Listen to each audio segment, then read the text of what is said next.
Good day, podcast community. I'm Pete Kane, and I'm hosting this podcast. And we have a special guest that is on our podcast today. Hunter is I've known him for a couple years ago, I think, and so we reconnected, and I wanted to bring him on the show because he's doing something pretty exciting with small businesses. But Hunter, tell our audience who you are, what you do, and who you serve. Yeah, perfect. Well, thanks so much for having me, Pete. It's been fun to circle back and get to be on the podcast you told me so much about. So my name is Hunter, and I currently help serve small businesses with merchant services. So I help them be able to collect credit card payments, debit card payments without getting ripped off by the credit card companies, and then help give them insights into their business operations. So I basically serve any and all small businesses. Healthcare is sort of what I'm passionate about. That's where we met. And so that has a special place in my heart. But yeah, so really anybody that is out there trying to have the American dream and make something, I would love to chat with. Yeah, that's so. I mean, small businesses is where the rubber meets the road. Mm-hmm. And I saw a stat like the first year, 20% of the businesses go out of business. Then it's 35 the second year. By year 5, it's 65%. And it's so critical to make wise decisions as a business owner. And some of those companies that, and we'll get into that. And I want to talk to you about your story and your journey, is if they're not selecting the best possible vendors to deal with, their chances of success, you make enough bad decisions, you're out of business. So you got to be wise with how you make those decisions. What getting into this business, what was that journey like? Like, why did you want to go help small businesses? Yeah. So growing up, I always wanted to be a physical therapist. So sort of naturally within me, it was to help people. And so I got to work in healthcare for the last probably 5 years, really SaaS-based, sales-based, did some marketing with physical therapy practices here, there, and everywhere in the PT space. And really realized you can only do so much in that space without the words DPT after your name. And so I had the opportunity to find a group that can help small businesses and sort of cast a wider net. It's not just physical therapists, but it's something that I saw firsthand being in the clinic. It's an area that a lot of physical therapists don't notice, pay attention to, realize is a key part of their business. And so it's been cool to get to learn sort of fintech and the world of merchant services and realize how it's not just PTs that struggle with that, it's across the board, small business owners. And getting to really help them and partner with them. And like you said, being that vendor that's also a partner, somebody that can actually show up. Because in today's world, we're all used to this, thanks to COVID. But I mean, you and I met in person, and look at how much richer that is. And so that's sort of what is so nice about being where I'm at. And with the company I'm at is I have the ability to walk into doors and shake hands and kiss babies, as they say. Yeah, it's so, small business is America, and it's made up thousands and thousands and tens of thousands of small businesses, and everybody, today it's not like you throw the cash on the table, it's the credit card, and your generation, maybe even younger, I mean, they don't even keep cash. It's just like a card. And so we've totally changed from my generation, which was more cash based, to everything credit card. So that's a vital part of the connection to the community. And so tell me, like, what was your journey like when you, at what age did you decide that you want to be in that service mindset and that service heart? Yeah, I would say I got pretty lucky. I grew up in being part of the church and super plugged in. And so my parents were always encouraging me to go serve. And it really became something I was super passionate about. Got to go serve in inner city Atlanta and got to serve overseas on mission trips, and just really found that to be something I'm super passionate about. And then realized, wait, you can do this with a job. And got to get a taste of it in healthcare, where you're really being the hands and feet of people in need. And then realize, wait, you can go so much bigger than that with something like what I'm doing now, where it's really just serving businesses and helping them keep the lights on, like you said, help them stay um, open and profitable and not have to feel like they're on it alone. Because I can only imagine how tough it's been post COVID trying to claw your way back out as a small business. And so having somebody come along and cheer you on, I imagine would be helpful. And that's sort of what this experiment is, and what the goal is to just come alongside and help. Yeah, I was just I'm off of Wade Green Road, and down the street, not too far, where LA Fitness is, I go there. So I just walk down the shopping center, and there is a new bakery opening up the next day. And the Right. smell of that bakery, the excitement of the owners is like making your mark on in business. They obviously had a passion, wanted to bring it to the market. But I tell you, just opening up, you just get started. I mean, it's like now you got to figure out, how do you navigate through all the noise out there? Because, you got to be noticed, you got to get your customers, you got to take care of them. What would you say in your travels with what you're doing now? What do you see as a biggest problem for small business owners as Yeah. network with them, talk with them, build communications with them? Yeah. I think you, excuse me, I think you hit the nail on the head. There's so much noise. There's so many different things vying for their attention that says, hey, we can do this better. Hey, we can do that better. Or this should be your priority. This shouldn't be your priority. And what's cool is that there are solutions out there that you can kind of build a foundation upon. And this is something that I recently discovered having made this transition, but there's things out there that you can build a foundation on that you can layer in other things. So like you said, for a bakery, it's okay, you've got somebody that comes in. Are you capturing their phone number to be able to text them next time it rains? There's a bakery by me. Every time we have big storms like this, if it's, and at the time of filming, we're in the waiting for a hurricane, but they send out a text, hey, rainy day, nobody's coming in, half off our biscuits. And so it just helps generate business and helps you stay in touch with those people. So I think it's really just not letting the noise distract you and try and find something that you can build upon and have a more streamlined approach than having to keep 8 different plates running and at 8 different costs and everything like that. Yeah, I like how you brought up the building of a list. I'm really surprised in my travels when I ask people, that question is, are you capturing your customers' information? Do you have a list of your customers? How are you communicating with them? And I get like a cold stare, and Yep. and it's kind of like, you are building a business, and you're going to have people that are going to love what you do if you do it well. But if Exactly. they're not going to remember, look at all the things going on in our society. Do you think the storm's coming up? Okay. What do you think everybody's thinking about? Get the heck home. But if you send them a half off, they go, well, let's go by the bakery. Let's grab some stuff. And if you don't reach them at that time, what do you think they're going to automatically think of you? Not a chance. You Right. have to keep that connection with your customers. Give them reasons by offering value-added services to come in, to patronize you, to spend their money. I had Yep. my CPA, we're doing a course on cash flow, because the first year people are in business, everybody's trying to get your money.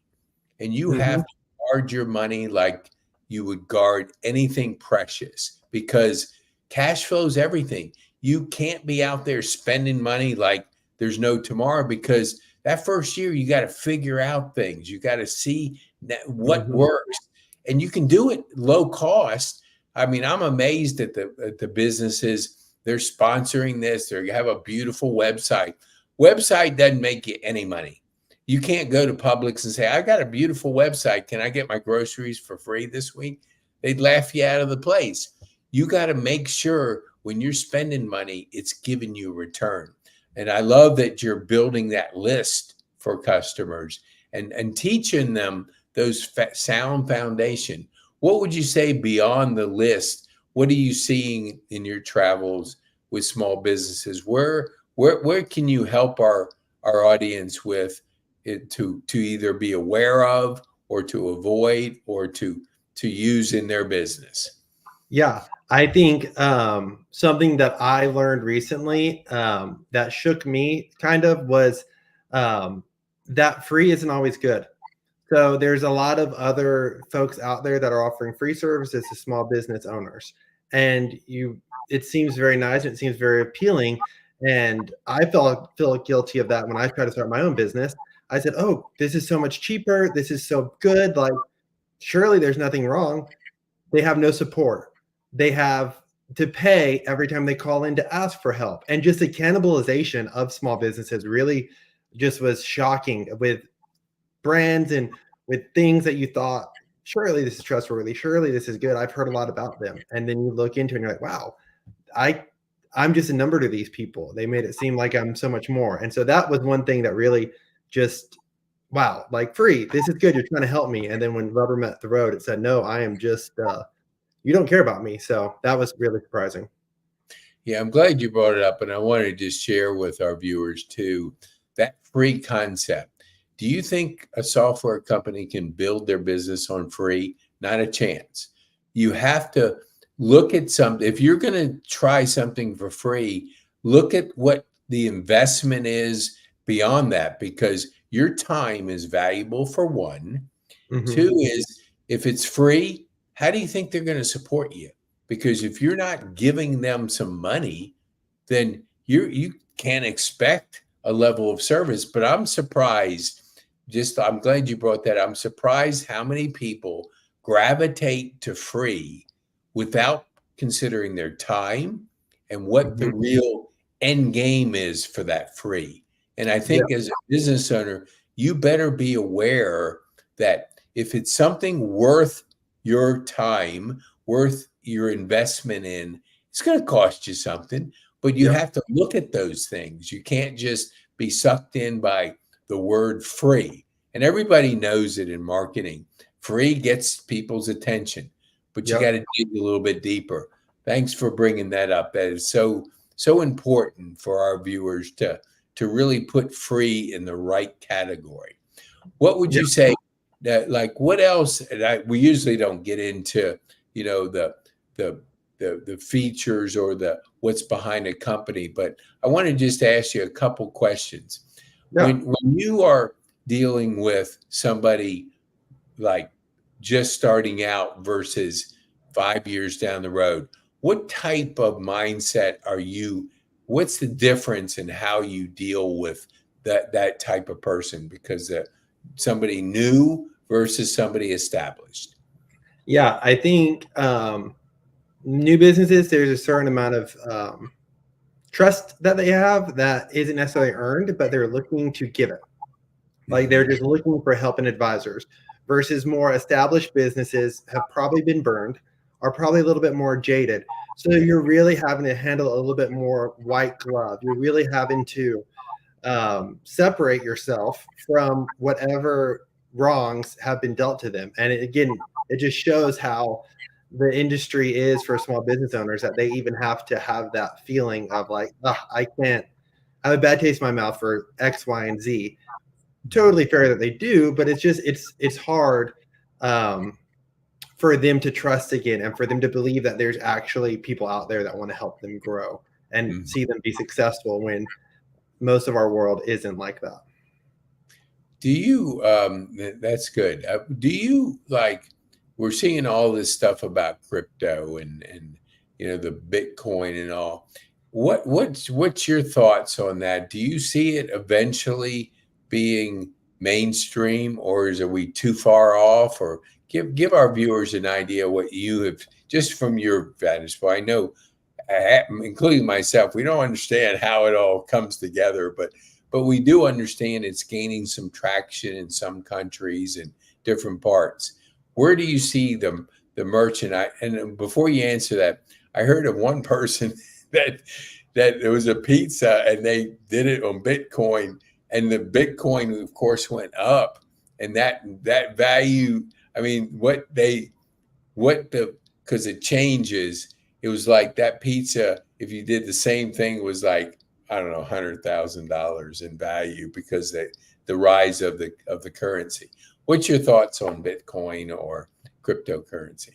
Yeah, great question. I leave that to much smarter people than myself. My brother is a accountant, and he is in that world all the time, and so I defer to him on that type of stuff. And then I see other people that are constantly stressed out because they bought into that world, and unfortunately, it's not going for them the way they want.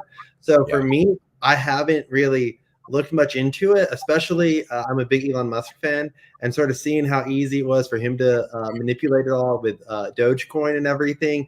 It just kind of, to me, strikes me as you've got to be really kind of crazy and kind of committed to the long-term game of it, and be willing to potentially take a few L's in hopes that one day it pops off. But that's not an area I've explored much of, just from having seen people I know get stressed out over it and be like, man, I've lost so much money. Or hear the stories like you shared of you print it. So I'm just like, hey, there's much smarter people than me that can navigate that world. And that usually I defer to my brother, and he's yet to be like, yes, buy now. He's usually, I don't know, let's wait and see. So unfortunately, I can't probably give you the level of insight you hoped, but yeah, I think it's a very volatile world and a very like kind of cloak and dagger type uh, Yeah.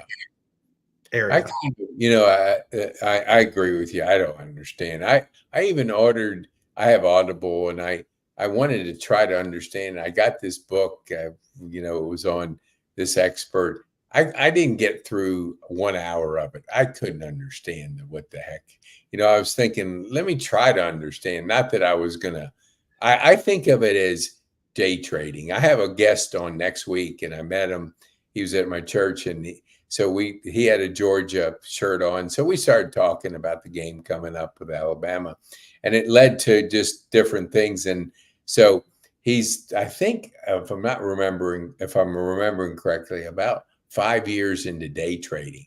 And I said, you know, a friend of mine did that, and it gave him a good kick in the butt, because, you know, that if you're trading day, you're trying to anticipate things, man, you better be good at numbers and all kinds of Yep. stuff. I mean, I got out of digital marketing because is before you figured out, I mean, you figured out something, then Google changed the algorithm. Now you're back to trying a new strategy based on the new algorithm. It was too hard for me to keep up with it. So And yeah, that's good. So is your brother, as an accountant, do y'all work like, what is his, like, I guess he do work with small businesses out there? so he works with one of the large, I think it's a big four firms. So Yeah.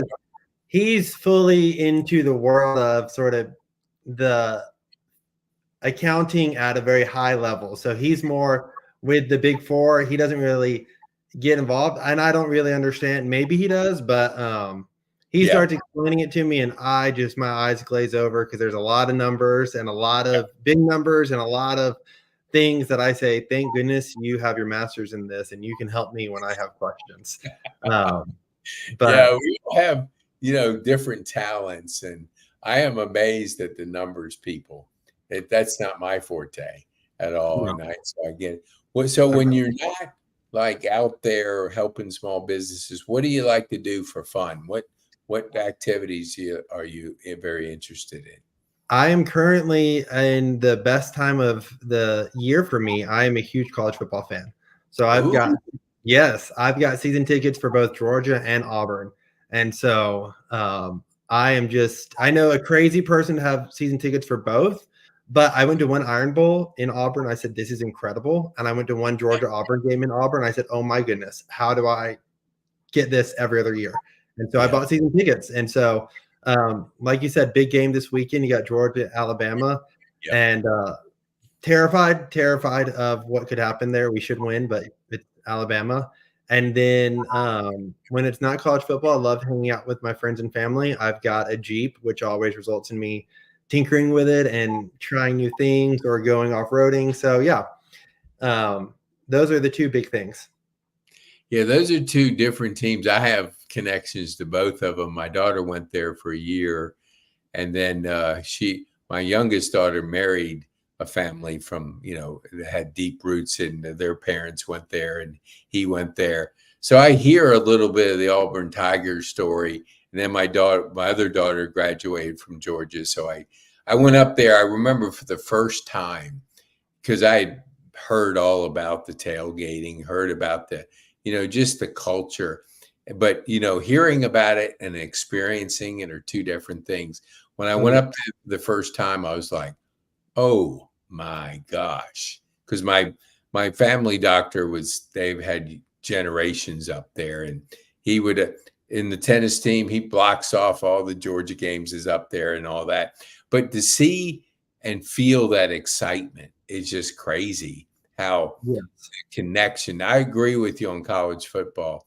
I don't have TV, but I usually get it during game day. So I'll have it for 3 months and then cancel it because there's just the excitement, the culture, the fun of upsets and different things that college football brings to us in that entertainment realm is unmatched. That is good. And it's a great way to just have fellowship in a way that I don't think other sports, like the NFL can, but it's on Sundays and that's hard because everyone's at church and during the week. But like Saturdays are always nothing's going on. And there's probably somebody doing a cookout or having people over for the game where you can invite people over. And it's just a great atmosphere if you're in the game, if you're outside the game just tailgating, or if you're at home with your friends. And I just think it's one of the just best ways to spend the fall. Yeah, it definitely is. I have a friend, two of my high school buddies went to Notre Dame. One of them, one of them, he has sweet tickets. And so we'll talk to him about like, how much does a beer cost you? And he goes, it's pretty priceless because you don't want to put it in those terms because it's off the chain. I called him last Saturday and he was on his way. He actually bought a house in South Bend for football games. And I was up there for Virginia Tech. I was up there for the Georgia game. I mean, to see the planes fly, it's crazy because they're all obviously they're alumni all over the country. And my other friend, so he met a guy, and this guy did real well in business. And his dream was like to go to a Notre Dame game. So about 5 years ago, he brought him to a game. Well, he's hooked. They go to one game on his private jet.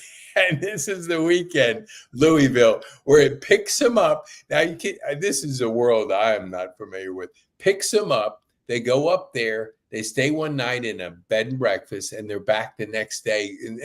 And the flight is like, I don't know, an hour and a half or something ridiculous. It's short. But that's the way, to go in and be able to land, see the game, enjoy it, and then not have to have that long ride on a regular plane. So yeah, there's so much of that culture or that connection. I mean, once you go to a school, you're connected, or you follow a school, the loyalty is unmatched, and it's beautiful to see. Yeah. So what would you say, like as you go forward, what would you say your biggest challenge is in connecting with small business owners that you've seen so far? That's a good question. I think it's a double-edged sword in a way that a lot of small business owners right now seem to be either super successful, and so they're not in their operations anymore. They're at home, or they're working a lighter load and sort of have a team around them that they just defer to. And so that creates interesting dynamics because it's hard to get in front of the right people because in their mind, and there's no reason to really suggest that they're not doing a good job, but you can always do better. And they've just gotten used to it. Like, yeah, I'm doing good. I'm making my money. I don't need to change or do anything, when in reality, technology is advancing at such a crazy rate that there could be something that could just help you make your already kind of hands-off life even better, or bring in some additional revenue. And then in that the opposite side is they rolled up their sleeves and they're in their business. They've got the headphones on and the tunnel vision, and they just don't have time to take their eyes off the ball because they feel like, oh my goodness, if I don't just keep doing this and look to see, can this help me or not, I already lose. And so it's trying to find that balance and ways to communicate with both types of owners. And Yeah. then the goal is to start generating business, and then you can start having references and case studies and things like that. So it's a little bit easier for both sides to say, hey, here you go. Here's some collateral at your own time, no pressure. Read it Mhm. if you want, there you go. And then that's what's great about venues like this is being able to just have a conversation Yeah.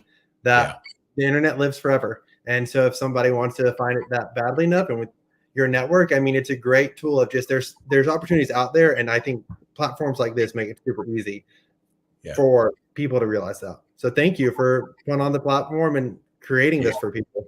Absolutely. So, Hunter, how can people get a hold of you? If you can, we put it on Spotify too. So for our audio listeners, they're not going to see this. So if you could give them the two numbers, that Yeah. would be.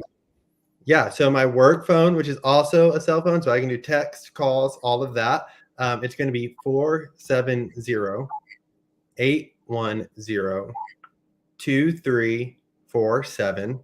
Again, that's 470-810-2347. And then if you're like, hey, I really want to be your friend, I want to just text you at your personal number. That is 404-831-2268. Again, that's 404-831-2268. So if you're like, man, I just want to talk crap to you after Georgia destroys Alabama this weekend, like just send it to the personal cell phone and we can have our fun back and forth. Awesome. That's so good. So what would I want to encourage our viewers, share this with somebody you know. So if you know a business owner that can use an objective and be, develop that relationship and be with somebody that cares about your success, share it with them. I mean, because our referrals and our community, we want to encourage, our community to know what's out there, know what's available, so we can increase the chances of our small businesses succeeding in today's ever-changing technology world, man. Oh, I know it. There was one thing I wanted to ask you, and it just came to me. So where do you see AI impacting your business? That is a great question.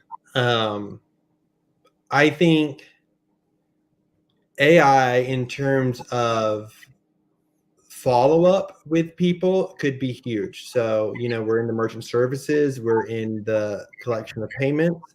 So it could be that soon AI, let's say you're the hair salon, somewhere that's an appointment-based group. The minute you don't get checked in, instead of your staff having to send them that, the AI knows, hey, they're not in, let's charge them the cancellation fee. Same thing with maybe if you have a service model that's like, hey, we've fallen behind, like maybe you missed a payment. It just was busy and they walked out without paying. AI will be able to detect that and send the appropriate follow-up. So I think in that world, at least that's my heart, is that's a friendly AI, not Yeah. the AI that everyone's scared of, like taking their jobs and like chat GPT, doing all the crazy things.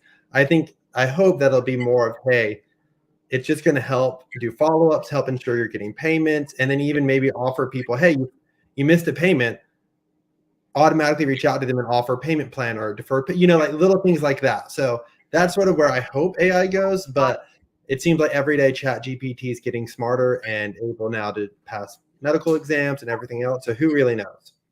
Yeah, it's the future is there's always good and bad in everything. I had a guy on that does mobile.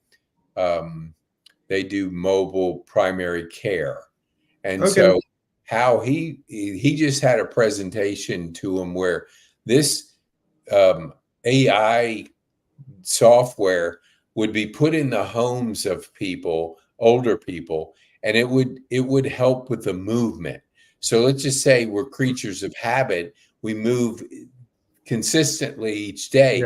So if rather than the the button is, hey, I've fallen, please get me up, that thing. If you don't Yeah. wear it, it doesn't help you. Don't push it, it doesn't help. But this automatically is able, like Hunter he has a certain pattern of how he walks around the house. So if somebody did fall and you weren't in the kitchen at that time, it could alert people where now you're going to get help without, with technology. And so he said that was kind of one of the better things that he's seen to come around to really help seniors in just their, the comfort of their home and being safe. So Yeah. yeah, I think there's always good and bad in anything. We just hope that the bad people don't get too crazy with it, but we can use it to better our business and make our value that we provide to our customers better. So Yeah. as we wind down, tell our viewers what would be the one thing you would want our viewers to take home from our time on this podcast? Yeah. That there's a lot of modern technologies available to you. It's okay to feel like you haven't updated. Like you're like, hey, I've been working this way for the last couple of years, and if it's not broken, why fix it? It's change is scary, but with the way technology is now, it's super easy to change. If it's changing your credit card processor, if it's changing how you schedule, it's how you do things. Technology can only help. And one thing to consider too is October is right around the corner, and that's generally when you see your rates increase. So just something to consider if you are a small business owner and you're like, man, I don't want to change anything. That is totally fine. I would encourage you, though, to review your statements and don't be surprised if in October you see, without even realizing it, you're going to be losing small amounts now. And that's just something to know and keep in the back of the mind, because I think that's something a lot of people don't realize and something I had no idea was happening. Yeah, there's a lot of things that we have to keep track of as small business owner, and you want to be aware of because those little fees add up. I mean, Exactly. you look at the amount of transactions a business will do on a daily basis, and you look at how those little things add up over the course of a year. So, well, Hunter, I want to thank you for being our guest on the podcast. We appreciate you very much, especially since the storm is coming. So Yeah, everybody's getting ready for a little bit of rain here in Atlanta. And thanks for being a guest on our podcast. no problem. Thanks for having me. This was awesome. You're welcome.